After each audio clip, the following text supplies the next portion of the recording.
If you have irregular income, such as like a tip worker where you get paid every day, you're a server, a bartender, a dancer, etc., or maybe you're a business owner with no set pay schedule, this one is for you. You need a pay schedule. You need to put yourself on some type of schedule that is going to allow you to budget and have some type of consistency rather than just getting random money here and there. This is going to simplify everything for you, make it way easier, but you might have to work up to it if you're not used to doing this. So, what you need to do is decide on a schedule, whether that's weekly, bi weekly, monthly, whatever. Put your money in the bank every single time you get it. So, if you're paid every single day as a server, just go maybe every couple days, go put that money in the bank and leave it there. Don't touch it. Then, on the payday that you set up for yourself, you're going to calculate the taxes you need to set aside, go ahead and set those aside, and then budget out the rest. So here's what that would look like in practice. Say that you're a server and you get tips every day. So you go and deposit those into a regular checking account and it just sits there until your designated payday. So let's decide you decide to pay yourself every single Friday.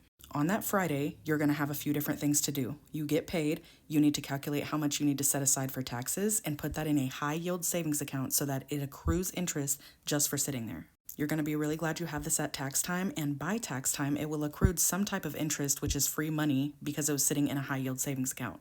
If you need help knowing where to set up as high yield savings, I do have a high yield savings comparison at the link at the top of my page. Go check that out. Now, after you take out your taxes, you're going to budget out the rest, and I would recommend that you set up a second checking account just for your bill money.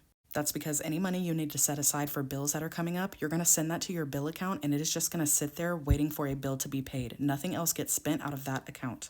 I would also recommend that you use cash stuffing, which is an envelope system where you have labeled envelopes for different things and you divide cash up into those envelopes. That way you don't overspend on any of your categories.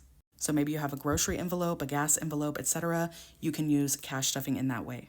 Then, if you want to leave any money in a checking account to be spent from that checking account, like say you like to order things on Amazon and you need money to do that online, you can leave some spending money in your regular checking account. I know this seems like a lot when you are not used to managing your money, but when you get a system set up like this that actually works for you, it becomes so easy to manage your money. That's because you have separation in between your money. You're not overspending anything. You're not wondering, do you have enough money for this, that, or the other thing? Because you have a system like this set up so that you have money in the right places when you need it. It might take you some time to work up to being on a schedule if you're not used to doing this, but I promise it'll be worth it when you reach that point. And if you need extra help figuring out where to go next, what you need to do to be able to reach financial security, I have a free training for that. It's called Money Reset. It's linked at the top of my page. Go watch it.